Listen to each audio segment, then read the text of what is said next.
Bismillahirrahmanirrahim. Assalamualaikum warahmatullahi wabarakatuh. Bismillah, alhamdulillah, salatu wassalamu ala rasulillah Nabiyina Muhammad bin Abdillah, la hawla wa la quwata illa billah, amma ba'du. Rabbi shrah li sadri wa yassir li amri wahlul 'uqdatam min lisani yafqahu qawli. Rabbana arinal haqqa haqqan warzuqna ittiba'ah wa arinal batila batilan warzuqna ijtinabah. Alhamdulillah wa syukurillah, puji syukur kepada Allah Subhanahu wa taala yang masih terus mencurahkan nikmat, inayah dan hidayah kepada kita semua, sehingga pada pagi hari ini kembali kita bermuajahah dalam kajian rutin kita, yaitu kajian materi fikih. Insyaallah kita akan lanjutkan mungkin ya. Kemarin fikih 1, sekarang fikih 2. Kajian fikih saat ini kita akan bahas tentang faslun wa yalzam bil maiti arba'atu asya'a. Pasal yang terkait dengan masalah jenazah, masalah pengurusan jenazah. Masalah pengurusan mayit ya. Karena mengurus jenazah itu termasuk salah satu fardu, salah satu kewajiban bagi kita sebagai muslim. Fardu apa namanya? Fardu kifayah. Jadi di awal kita membahas tentang wajib ya. Insyaallah ini nanti sebetulnya dibahas dalam kitab usul fikih ya. Jadi kemarin kita pas di awal-awal sudah membahas bahwa di antara hukum syariat itu namanya ada yang disebut dengan ahkamu taklifi atau hukum taklifi ya.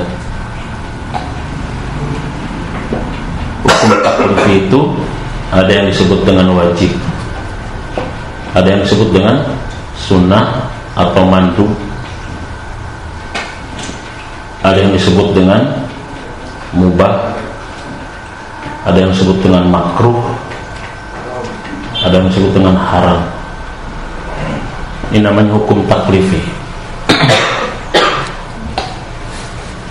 Nah, kelima ya.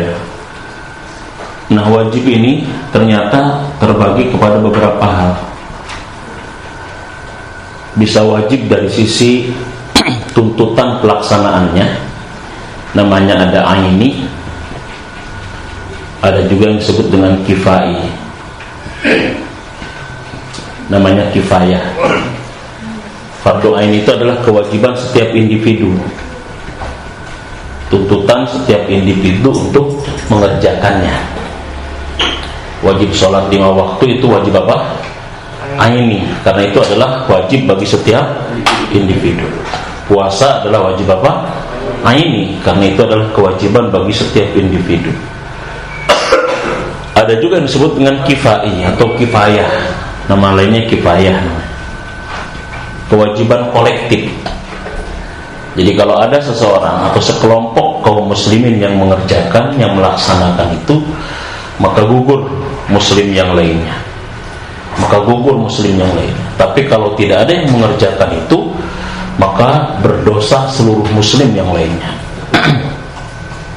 Salah satu contoh fardu kifayah itu apa tadi? Pengurusan jenazah. Ini kayaknya kita nanti perlu praktek ya. Saya minta nanti kepada tim ini, siapa yang mau jadi mayitnya nanti ya.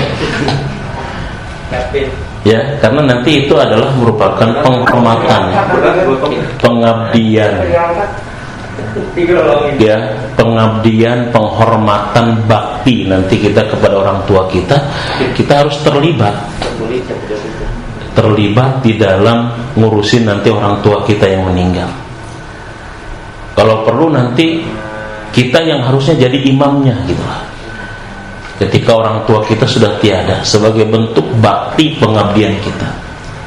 Walaupun kalau di masyarakat kita biasanya mempercayakan kepada ulama setempat ya, menghargai, kecuali ulama setempat mempersilahkan kepada keluarga untuk bisa berbakti untuk menjadi imam. Karena kalau ada keluarga yang fasih, yang baik, yang paham, itu terbaik adalah keluarga. Itu kifayah. Cuma kita itu kaum muslimin baru memahami fardu kifayah itu hanya sebatas ngurusin apa? Orang meninggal.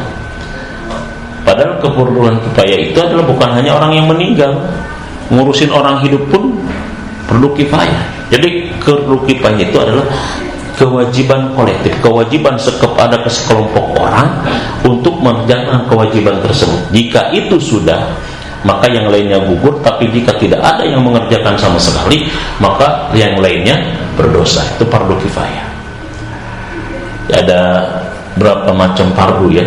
Macam wajib. Ada wajib dari sisi tuntutan pelaksanaan, ada wajib juga waktu pelaksanaannya. Ada yang disebut dengan mutlak, ada yang disebut dengan muqayyad. Ada juga nanti ada wajib dari sisi kadar, ada nanti namanya muhaddad, ya, ada goer muhaddad, dan seterusnya, ya. Mutlak dan muqayyad. Mutlak itu kewajiban yang terlepas, muqayyad itu kewajiban yang terikat. Seperti waktu sholat itu adalah sholat 5 waktu, kewajiban muqayyad karena dia terikat waktu. Puasa Ramadan itu kewajiban muqayyad karena dia terikat waktu, waktunya tertentu. Ya, ada juga kewajiban mutlak. Kewajiban mutlak itu misalkan qada puasa, nazar, itu wajib nazar itu, tapi dia mutlak, tidak terikat waktu. Jadi kapan kita melaksanakan nazar kita?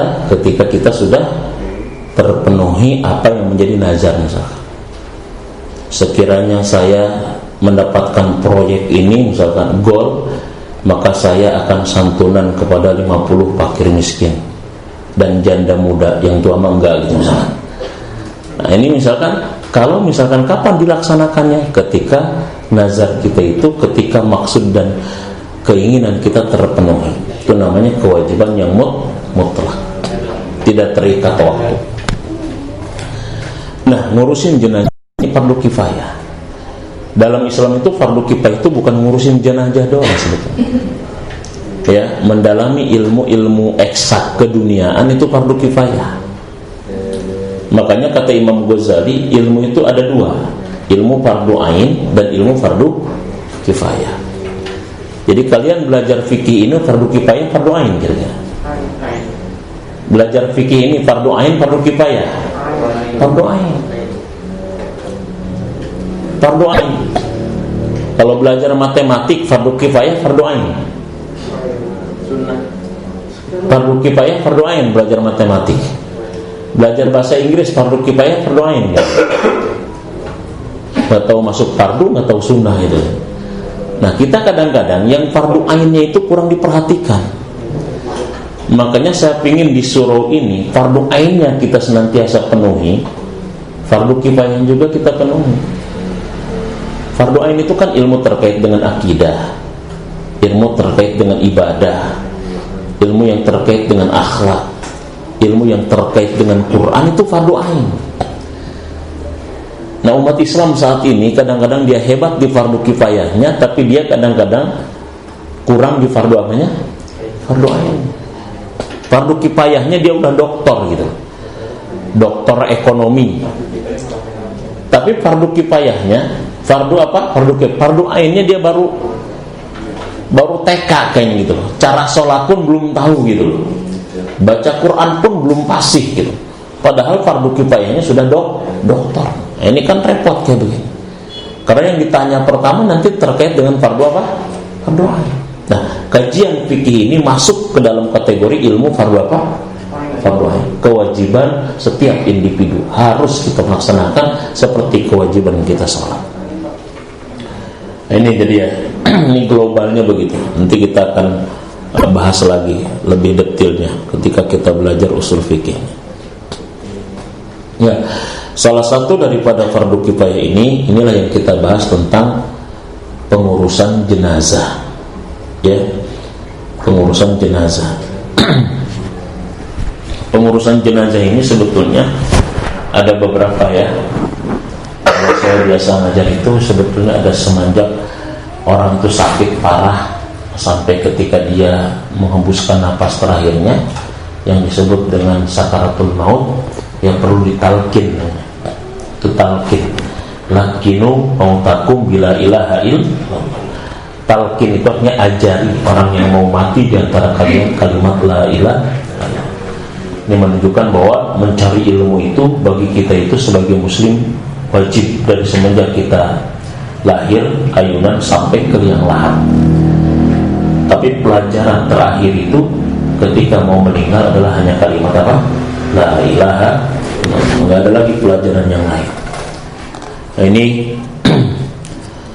wa yalzamu fil maiti arba'atu asya'a. Sebetulnya yulzamu, ya ini tulisannya salah. Dan diwajibkan bagi mayit itu arba'atu asya'a, 4 hal.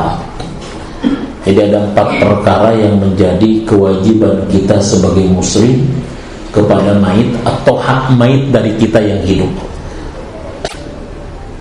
Pertama apa? Ghusluhu, yang pertama adalah memandikannya.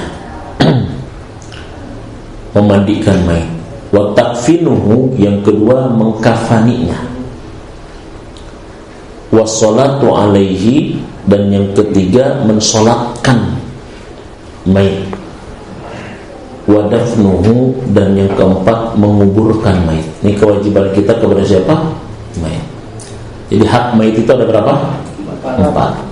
Apa pertama? Memandikannya. Kedua, mengkafaninya. Yang ketiga, menyolatkannya. Yang keempat, menguburkannya. Itu hak mayit yang harus dipenuhi oleh kita dan kewajiban kita terhadap mayit. Makanya kita jangan mikirin kalau saya mati nanti yang nguburin siapa, yang ngegotong siapa, yang mandiin siapa. Nggak usah pusing mikirin itunya. Yang perlu kita pikirin, kira-kira saya sudah punya bekal apa untuk kematian. Ya, insya Allah siapapun yang mati sudah akan ada yang ngurusin. Karena kalau tidak diurusin juga kan repot juga nantinya. Jadi nggak usah mikirin siapa yang ngegotongin saya, siapa yang mandiin saya. Jangan pusing mikirin siapa yang mandiin saya kalau saya mati. Jangan pusing mikirin siapa yang nguburin saya kalau saya mati. Tapi yang harus kita pikirin apa? Bagaimana kondisi saya nanti mati, dan seperti bekal apa yang harus saya bawa ketika apa? Mati. Karena ini sudah menjadi kewajiban kaum muslimin, hak kita. Ya, kadang-kadang ada orang yang bingung apa? Yang bingung ketika dia mati saya dikuburin di mana? Mana tanah pada mahal kayak gitu loh. Dipandiin sama siapa gitu. Dikuburin sama siapa? Nggak usah kita mikirin seperti itu. Yang perlu kita pikirin bagaimana saya mati dan apa yang harus saya bawa ketika mati. Ya, makanya dalam Islam itu kita disunahkan untuk berziarah. Karena salah satu ziarah itu untuk mengingat kematian. Ya, saya jelaskan sedikit. Islam itu mensunahkan kita untuk mengingat kematian. Jadi mengingat kematian itu adalah sunnah. Dengan cara apa mengingat kematian? Kata para ulama, dengan 3 hal. Pertama adalah dengan apa? Mengingat kematian yang pertama adalah dengan takziah. Ada orang meninggal, takziah kita. Ya, tahu takziah kan? Ada orang meninggal, kita datang. Teman kita meninggal, kita datang, takziah. Yang kedua dengan ziarah. Ziarah ke makam orang tua kita, ya, ziarah kepada kakak kita, saudara kita. Kata Rasulullah begitu. Nahaitukum an ziyaratil kubur fa'azuruhu fa innahu tazkurukal akhirah. Aku dulu pernah melarang kalian ziarah kubur, sekarang silakan ziarah kalian, karena berziarah itu mengingatkan kalian kepada akhirat. Ya, dan melembutkan hati.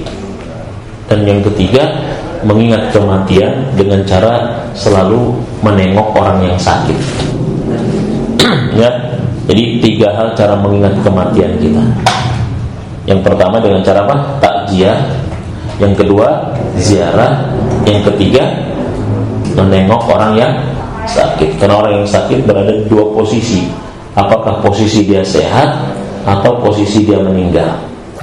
Apalagi masa Covid ini kayaknya antara manusia dengan kematian begitu dekat gitu. Ya, intinya orang bukan takut Covid-nya sebetulnya, takut apanya? Takut matinya sebetulnya. Intinya bukan takut COVID, karena kena COVID takut mati. Intinya takut mati. Sebetulnya bagi kita orang beriman tidak perlu takut mati, karena mati dan hidup bagi orang beriman itu apa? Sama ujian. Alladzi khalaqal mauta wal hayata liyabluwakum ayyukum ahsanu amala. Hidup mati ujian untuk menguji siapa yang terbaik amalnya. Bahkan orang beriman itu kalau mati dia mendapatkan rezekinya tanpa usaha. Kalau sekarang kita pingin rezeki harus apa? Usaha. Tapi orang yang beriman mati dia mendapatkan rezeki tanpa usaha. Bahasa ayatnya yurzakun wala tahsabanna alladziina qutilu fi sabilillah amwat bal ahyaun inda rabbihim yurzakun. Jangan kau menyangka orang yang mati di jalan Allah itu mati beneran, tapi dia adalah merupakan orang yang hidup yang mendapatkan rezeki di sisi Allah Subhanahu wa taala. Jadi kita nggak perlu takut dengan kematian. Yang perlu kita takutkan dalam kondisi apa kita mati. Makanya orang beriman, orang Islam itu tidak perlu takut mati. Ya, tidak perlu takut mati. Nah, jadi ini kewajiban kita kepada mayit atau hak mayit dari kita. Satu, memandikannya. Ya, dua, mengkafaninya. Tiga, menyolatkannya. Dan yang keempat, menguburkannya. Nah, ini semuanya ada bahasan tersendiri. Bagaimana cara memandikan mayit, bagaimana cara mengkafaninya, bagaimana cara menyolatkannya, bagaimana cara mengkuburkannya, dan seperti apa bentuk kuburannya. Gak ada aturannya, jangan asal gali doang kayak kucing mati. Kuburan mayit itu ada aturannya. Lebarnya berapa, dalamnya berapa, panjangnya berapa. Kalau panjang disesuaikan dengan ukuran kita. Ya, kalau misalkan kita 1,5 meter misalnya, panjangnya lah lebihin 1,7 meter misalnya, atau 1,5 meter lagi. Tapi kalau dalamnya itu ada ukurannya. Dalamnya itu adalah setinggi orang dewasa. Lebarnya adalah selebar dan sepanjang tangan kita. Jadi caranya gini, Pak. Apalagi kalau kemarin kita masa Covid ini ya, sekarang banyak yang meninggal, diharuskan minimal 1,5 meter katanya dalamnya, ya, karena dikhawatirkan ketika dia misalkan mati gara-gara karena Covid salah satunya, sehingga khawatir nanti virus Covidnya itu akhirnya menyebar kemana-mana, maka diminimalkan 1,5 meter orang yang meninggal. Jadi kuburan itu tingginya, dalamnya setinggi orang dewasa. Jadi kalau segini saya, misalkan dia segini, jadi pas ini, misalkan saya 165 segini. Tapi kalau lebarnya adalah sepanjang tangan kita, itu ada di situ ya, maksud total. Tangan kita ditebarkan kayak begini. Jadi jangan sampai terlalu pendek. Mentang-mentang di Jakarta misalkan ya, tanahnya mahal gitu. Apalagi misalkan yang meninggalnya orang nggak punya duit, ya panjangnya cuma 1 meter. Akhirnya ternyata kakinya muncung aja ke atas gitu ya. Kenapa ini nggak bayar gitu ya? Nggak boleh, pakai aturan. Ya, dia ada duit kagak duit, ada nggak, jangan sampai gara-gara dia tidak bayar dan sebagainya, ternyata kemudian akhirnya dia tidak memenuhi syarat bikin galian kuburnya. Itu ada kadang-kadang galian kubur nggak nyampe segini, sehingga ketika mau memasukkan itu susah, jongkok pun apa susah ketika mau memasukkan ke liang lahat. Karena kuburan itu gini, gimana saya jarang gambarnya ya. Jadi kuburan itu nanti ada yang dia segini, misalkan panjang 1,5 meter, lebarnya adalah setelapak tangan kita, sepanjang tangan kita begini. Ditebarkan tangan kita, seginilah lebarnya. Kemudian di bawah namanya nanti ada apa lagi? Di bawah ada lubang lagi, itulah yang disebut dengan lahat itu. Jadi kalau siapa yang pindah, misalkan ini kubur, ini panjang 1,5 lah ya misalkan ya, sesuaikan dengan orangnya. Ini dalam berapa tadi dalamnya? Setinggi orang dewasa. Terus lebar ya, ini lebar. Segimana lebarnya? Tangan ya, sepanjang tangan kita. Nah nanti di sini ada apa? Di sini ada liang lahat namanya, yang digali setubuh kita masuk, yang menjorok ke dalam itu liang lahat. Nanti mayit itu nanti diarahkan ke arah kiblat, kemudian baru ditutup dengan apa? Ditutup dengan papan. Inilah yang disebut dengan dibalik papan. Ya, semua kita pasti akan kebalik papan. Ya. Di balik papan ada orang di situ. Itu yang disebut dengan liang lahat itu ya. Jadi bukan hanya kotak, ada liang lahat. Salah satu fungsinya apa? Agar tidak tercium dengan binatang-binatang buas sehingga menggalinya, dan tidak tercium nanti bangkainya dan baunya. Makanya kita itu dikubur itu karena manusia itu bangkainya bau, ya. Jadi kita itu makhluk yang hina. Itu kuburannya. Nah, begitupun cara mandi ikannya juga ada aturannya. Ya, nanti kita bahas ini dulu teorinya. Ya, nanti ada prakteknya. Ya, siapa nanti yang mau jadi relawan? Ya, kita latihan menjadi mayit sebelum jadi mayit beneran. Siap nggak? Siap nggak ya latihan? Ya, itu pakai boneka aja lah. Kalau nggak ada yang siap, pakai apa? Pakai boneka. Karena kalau nggak praktek nantinya agak bingung. Ya, kalau nggak praktek kan agak bingung nantinya.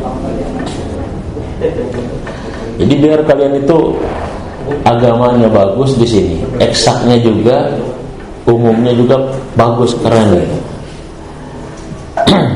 Oke, teruskan dulu. Ya enggak. Wa isnani la yughassilani wa la yusalli alaihima.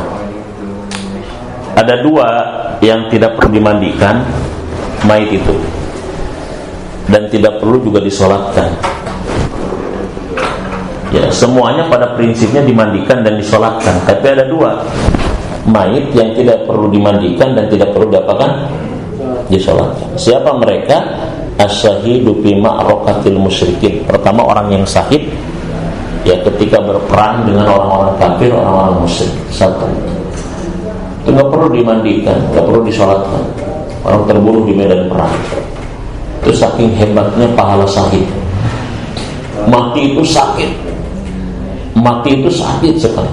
Enggak ada sesuatu yang lebih menyakitkan selain kematian, kecuali orang yang mati ketika di medan perang. Jadi kita kalau misalkan melihat seperti orang yang di medan perang itu terbunuh dengan tersayat pedang, terkena bom misalkan, terkena panah, menurut kita seolah-olah sakit sebetulnya. Padahal enggak sakit itu. Jadi mati itu perkara yang paling sakit. Kata Imam Al-Qurtubi ya dalam bukunya Tazkir, itu seperti orang ditusuk-tusuk oleh 1000 tusukan. Sakit sekali. Makanya orang ketika mati itu dalam kondisi apa? Ketika orang mati itu, ketika kita mandikan itu biasanya kotoran-kotoran di tubuhnya keluar, saking sakitnya. Tapi ada mati yang tidak sakit, adalah mati ketika syahid. Pernah lihat nggak kalian gambar-gambar orang yang di Palestina yang kena bom, kakinya hancur, tapi wajahnya tersenyum? Kalian nggak gambar-gambar kayak begitu? Kenapa? Karena memang mereka tidak sakit. Dalam hadis riwayat Imam Tirmizi itu, Rasulullah mengatakan bahwa orang yang mati syahid itu seperti digigit semut. Gigit semut. Nah, kayak orang disunat aja gitu kayak. Padahal kematian itu sesuatu yang paling menyakitkan. Ya kalau dia tidak kuat, dia pasti mati. Nah, mati itulah perkara yang menyakitkan. Tapi ada orang yang matinya tidak sakit. Siapa? Mereka adalah orang-orang yang mati di jalan Allah ketika berjihad, berperang melawan Allah, melawan musuh-musuh Allah Subhanahu wa taala. Nah, itu seperti itu. Ya, makanya kita minta kepada Allah, Allahumma hawwin alaina fi sakaratil maut. Ya Allah, mudahkan kami ketika dalam kondisi sakaratul maut. Nah, jadi ini pertama yang tidak perlu dimandikan, tidak perlu disolatkan.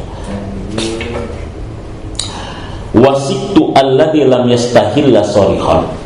Atau yang kedua adalah bayi yang keguguran, lam yastahilla sharihan, yang dia tidak atau belum sempat berteriak, belum sempat nangis. Itu dia yang tidak perlu dimandikan. Ya. Jadi bayi yang keguguran, ya, siktu alladzi lam yastahilla sharihan, yang dia tidak sempat mengeluarkan suara, lam yarfa sautu.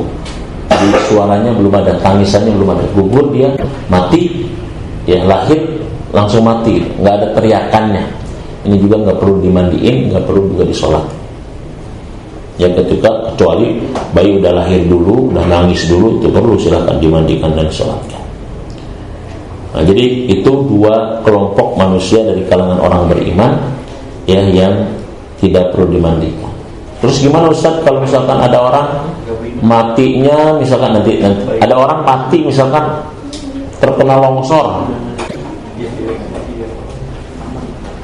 terkena banjir kayak tsunami, banyak banget kayak begitu.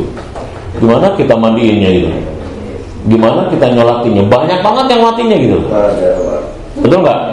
Kayak kasus tsunami kayak kemarin, langsung dikubur. Atau kayak kasus ketika terowongan Mina di Mekah itu. Gimana kalau misalkan seperti itu? Mandikannya gimana Ustaz? Ngapaninnya kita gimana? Orang banyak banget yang matinya itu. Nah, kalau terlalu banyak seperti itu, maka tidak perlu dimandikan, tidak perlu dikafani, langsung saja dikuburkan. Karena itu sudah kematian massal. Sama ketika orang dalam kondisi perang kan, kalau mandiin dulu, kalau ini kedua kita ketembak musuh mati nih. Ya, keburu ketembak musuh, keserang musuh. Nah, itu orang yang mati tidak mesti harus dimandikan dan disolatkan. Orang yang mati syahid memerangi orang-orang musyrik dan kafir. Yang kedua adalah bayi yang lahir dalam kondisi keguguran, lam yastakhir la sarihon, yang belum bersuara. Wa yughassalul mayyitu witran wa yakun fi awwali husni sidrun. Ya, dan memandikan mayit itu harus dengan cara ganjil. Basuhannya wa yakun fi awwali husni sidrun, dan di awal dari pemandiannya itu dengan menggunakan air bidara, daun bidara yang dicampur. Jadi ada sabun, ya pertama diguyur dulu, ada sabunnya, ya dicampurin bidara, kemudian dimandikan. Jadi air yang untuk membalurkan kepada mayit itu yang pertama adalah air apa? Air yang dicampur sabun dan juga bidara. Tahu nggak daun bidara? Ada yang pernah lihat daun bidara nggak? Coba kita lihat di sini ya, supaya tahu daun bidara. Daun bidara itu seperti ini, seperti apa? Seperti pacar, daun pacar itu, ini daun bidaran ya.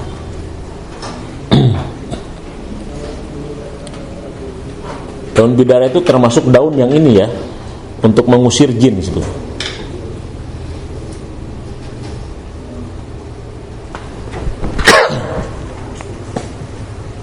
Nah, ini daun bidara. Ya. Nah, ini bentuknya kayak gini daun bidara. Kelihatan nggak? Kayak daun apa nih kalau gini nih? Ya, tar ya saya lihat.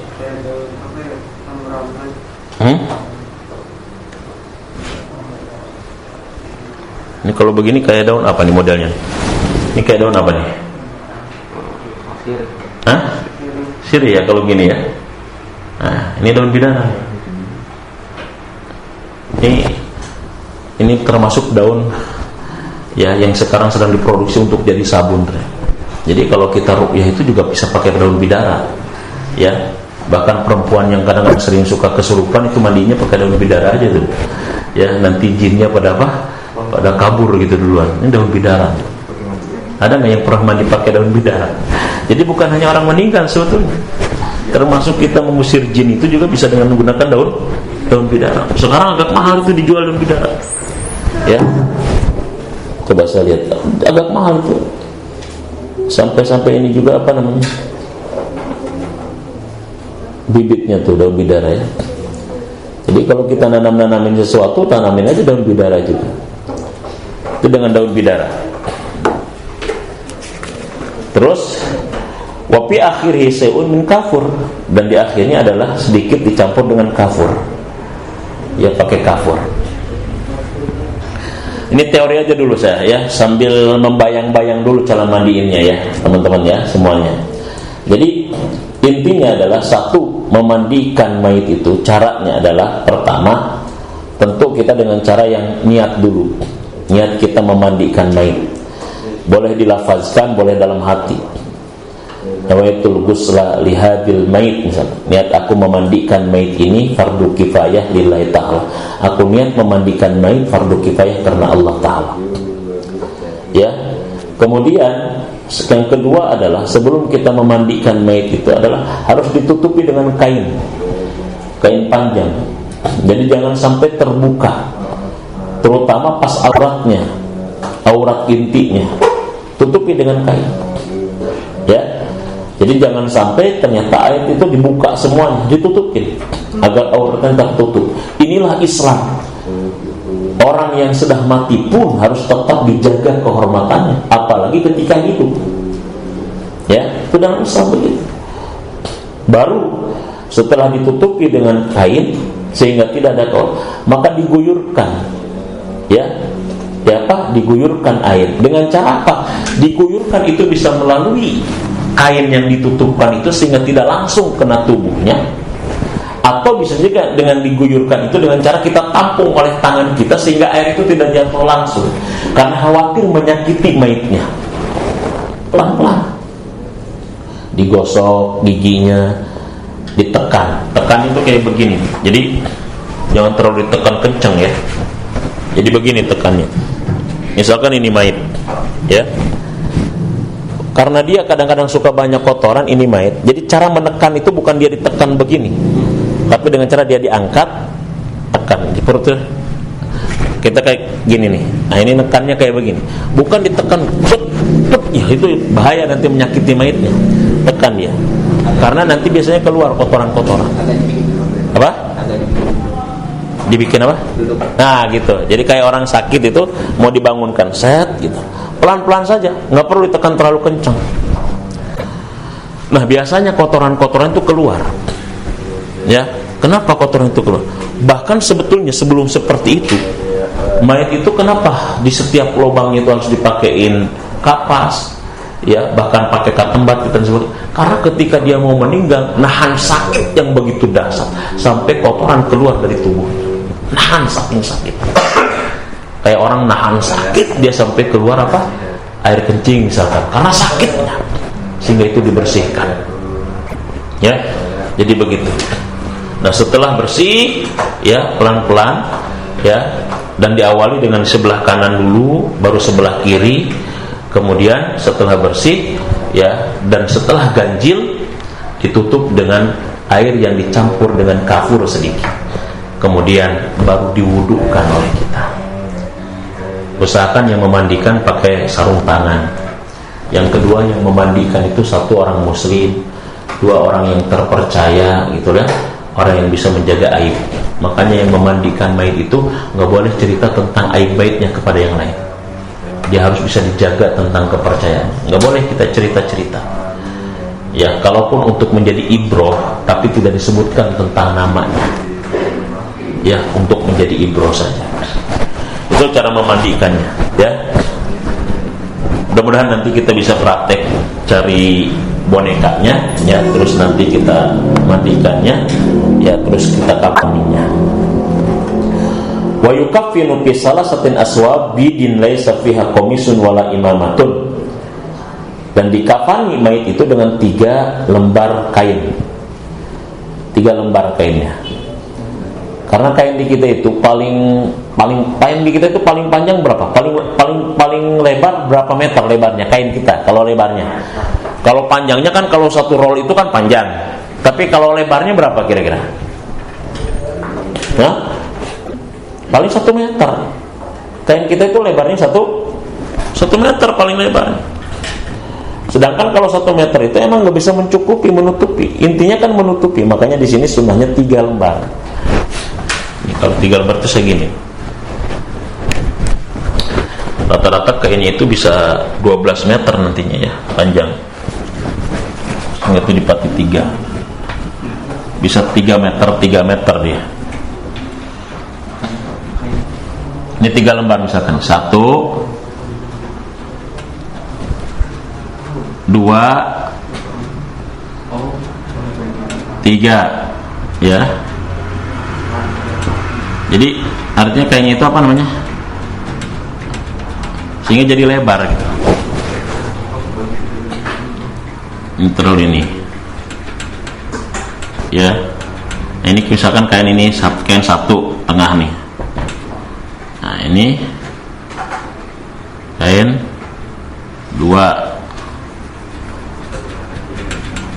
Ini kain yang ketiga.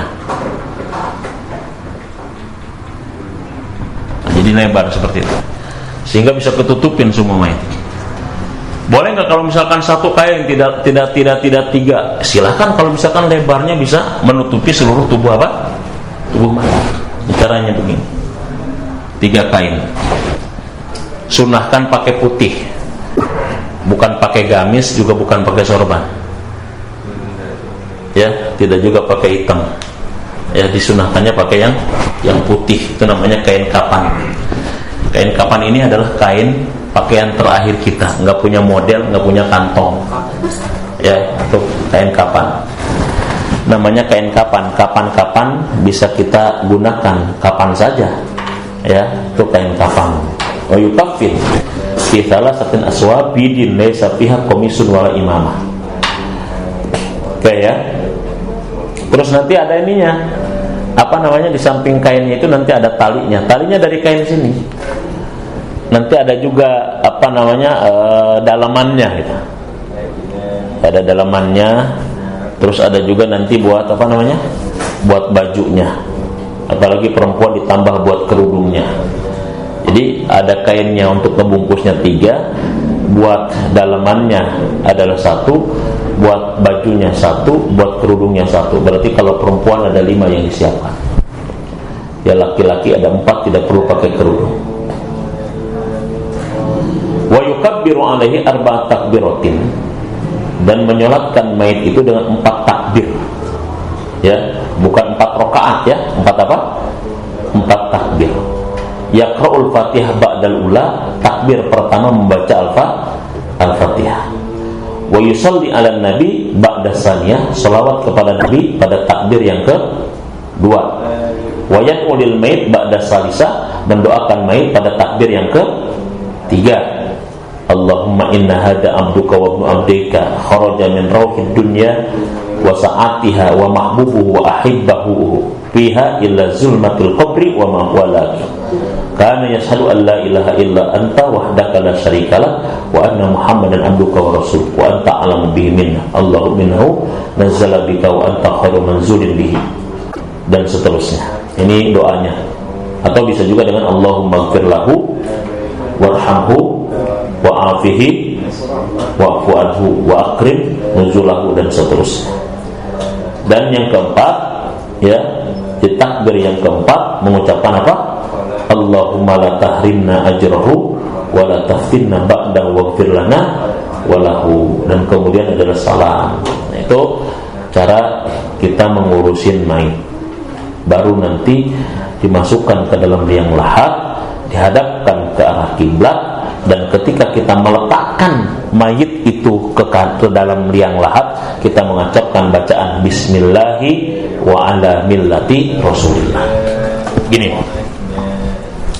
Jadi kan kita dari atas nih ya. Dari atas ada sebagian 3 orang di bawah. Nah, ketika kita mau meletakkan mayit, memindahkan dari atas kita ke orang yang di bawah, itu kita mengucapkan Bismillahi wa ala millati Rasulillah.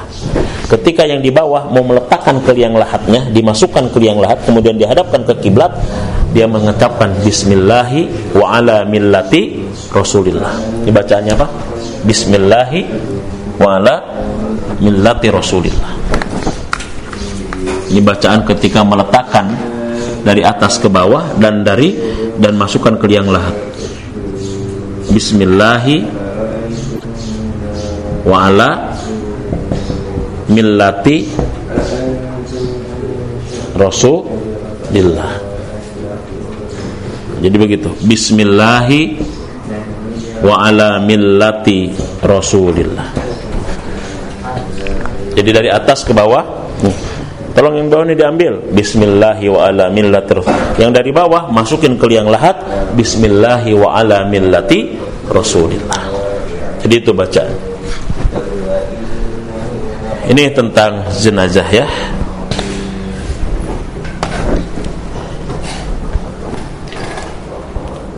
Sampai di sini ada pertanyaan dulu, silakan.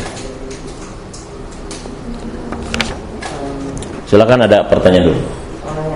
Ya, silakan. Tadi kan itu ukurnya bisa begitu ukuran. Kalau untuk misalkan bayi atau anak kecil itu apakah ukurannya harus segitu juga? Ya, ukuran panjangnya kan tadi, kalau panjang disesuaikan dengan apa? Dengan tingginya. Nah, adapun ukuran dalamnya itu tadi, kalau itu adalah aturannya, sunnahnya seperti itu. Ya, dalam mazhab Imam Syafi'i. Tingginya juga harus iya, tingginya dan juga ada lubangnya.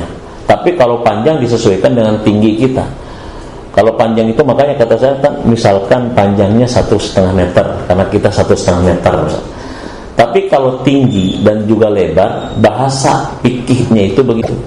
Tingginya setinggi orang dewasa, lebarnya adalah sesuai dengan ini. Karena kalau terlalu sempit juga, kita juga masukinnya juga susah. Atau misalkan terlalu dangkal misalkan itu. Ya, jadi begitu. Tetap tinggi dalamnya itu seperti tinggi orang dewasa, dan juga begitu lebarnya dengan cara kita menginikan bahasa di sini begini. Ini bahasa bahasa fikihnya ya. Sebentar. Yang mengkuburkan kuburannya.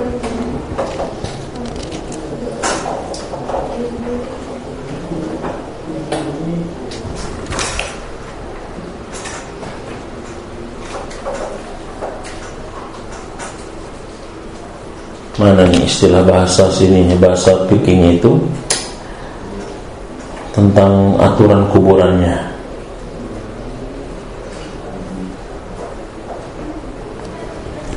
Jadi artinya dengan cara kita melebarkan tangan kita, ya, gitu. Nah, gini ya bahasanya tuh ya. Wayud ja'u fi qabri ba'da ayyu amma qamatan wa bastotan. Dan dia membaringkan di dalam kubur setelah dia menggalinya dalam qamatan. Jadi qamatan di sini maksudnya adalah sedalam berdiri orang dewasa, wa bastotan, dan dengan cara dia melebarkan tangan orang dewasa. Jadi begitu. Wa yudja'u fi qabri ba'da ayyu amma qamatan wa bastotan. Wa yusattahul qabru wa la yubna alaihi wa la yujassas. Jadi begitu. Jadi aturannya begitu. Di sini enggak dijelaskan tentang panjang kuburnya, hanya tentang kedalaman adalah setinggi orang dewasa berdiri, dan juga bastotan dengan cara dia melebarkan tangannya ke depan. Aturannya begitu. Atau karena dulu belum ada meteran kali ya, jadi begitu aja dia sebetulnya. Nah, dikira-kira adalah sekitar 1,5 meteran. Ya, walaupun tidak sampai kita tenggelam banget lah, 1,5 meteran. Ya. Oke, ada lagi yang lain? Ya, silakan. Di Indonesia kan ada semacam budaya gitu, istilahnya kalau setelah orang meninggal, waktu habis dimasukkan ke liang lahatnya yang itu, terus diazanin. Itu apakah ada panduan dalam Islam atau itu termasuk bid'ah atau gimana gitu? Ya, terima kasih. Ya, jadi ada dua ya di sini, ada yang diazanin, ada yang tidak diazanin. Apakah mengazankan itu bagian daripada syariat atau bertentangan dengan syariat? Ya. Jadi pertama, ada yang mengazankan, dia berdalih kepada Bilal bin Rabah yang ingin berazan ketika wafatnya Rasul. Jadi ketika Rasulullah wafat, Bilal minta kepada Abu Bakar agar dia diizinkan untuk azan yang pertama, yang terakhir di hadapan Rasulullah SAW. Kemudian Bilal itu akhirnya azan. Bilal itu akhirnya azan sampai-sampai menangis semuanya. Ya. Kemudian Abu Bakar mengatakan, setelah ini tidak ada lagi azan bagi orang yang meninggal. Itu poin pertama. Jadi sehingga ini dijadikan dasar bagi orang-orang yang ketika meninggal dia diazankan sebelum dikuburkan. Satu. Yang kedua, dasar orang yang mengazankan itu sebelum dia dikuburkan itu adalah berdasarkan kepada hadis seseorang ketika terlahir diazankan, dan ketika dia pergi pun akhirnya diazankan. Itu pun dijadikan dasar mereka. Ketika lahir dia dibuka dengan azan, ketika dia meninggal pun diiringi dengan azan. Itu pun jadi dasar bagi mereka. Yang ketiga, kalau azan itu adalah haramnya seharam mutlak, maka tidak mungkin Abu Bakar adalah mengizinkan Bilal azan ketika Rasulullah wafat kalau keharamannya adalah haram mutlak. Karena kalau haram mutlak itu tidak ada lagi kompromi. Pasti Abu Bakar akan melarangnya. Tapi Abu Bakar memberikan izin kepada Bilal untuk mengazankan Rasulullah ketika meninggal itu. Di sini yang dijadikan dasar. Ya, yang di sini yang dijadikan dasar.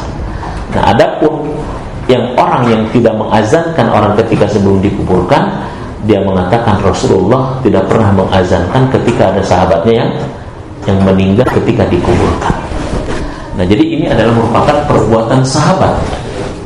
Perbuatan apa? Perbuatan sahabat. Jadi kalau perbuatan sahabat, apakah itu termasuk perkara yang diharamkan secara mutlak atau tidak? Kalau haram mutlak, kok sahabat melakukan itu? Jadi begitu. Jadi sehingga disinilah makanya ulama memasukkan ini kepada wilayah ijtihadiyah dan khilafiyah. Wilayah khilafiyah. Jadi kalau dia punya dasar yang kuat, silakan. Kalau dia tidak mau melakukan, silakan. Yang selama melakukannya tidak boleh berdasarkan dugaan asumsi, tapi harus berdasarkan kepada keilmuan, karena ini masuk wilayah dan ibadah. Ibadah kan intinya harus ada dalil. Tidak boleh ibadah dilakukan tanpa ada sebuah dalil. Demikian. Jadi ini masuk wilayah ikhtilafiyah. Jadi saya baca fikih-fikih mereka yang memberikan azan dengan alasan yang juga sama. Yang tidak mengazankan juga memberikan alasan yang juga sama. Salah satu alasannya, Nabi tidak mempraktekannya ketika ada sahabat yang meninggal. Tapi ini adalah merupakan perbuatan sahabat juga, yang Bilal termasuk salah satu sahabat yang dijamin masuk surga. Demikian. Ada lagi yang lain? Ahwatnya silakan. Ya, ahwatnya ada? Tadi mau nanya aja kan, tadi bilang dua yang tidak boleh mengatakan salah satunya syahid. Nah, apakah itu berarti hanya kayak syahid yang di medan perang atau kayak syahid yang lain juga kan? Kayak kalau meninggal ketika melahirkan kok itu termasuk syahid. Kayak itu masih bisa. Ya, terima kasih. Udah. Syahid itu ada syahid dunia, syahid akhirat. Ada syahid akhirat, tidak syahid dunia. Ya, ada syahid akhirat, syahid dunia, tidak syahid akhirat. Itu syahid itu kayak begitu. Nah, kalau orang yang mati di medan perang itu dia masuk syahid dunia dan juga syahid akhirat. Di dalam pendapatnya Imam Syafi'i di dalam kitab Fathul Qorib ini, di sini dipertegas, ya, dipertegas kalimatnya adalah wala wa isnani la yugossilani wa la yusalli alaihi asyahid fi ma'rakatil musyrikin. Ada kalimatnya, orang yang syahid di dalam memerangi orang-orang musyrik, orang yang syahid di dalam berperang dengan orang-orang musyrik, orang-orang kafir. Itu dijelaskan syahid ketika perang gitu. Bukan syahid karena ketika melahirkan, atau syahid ketika dia tenggelam. Karena syahid itu ada 5 ya.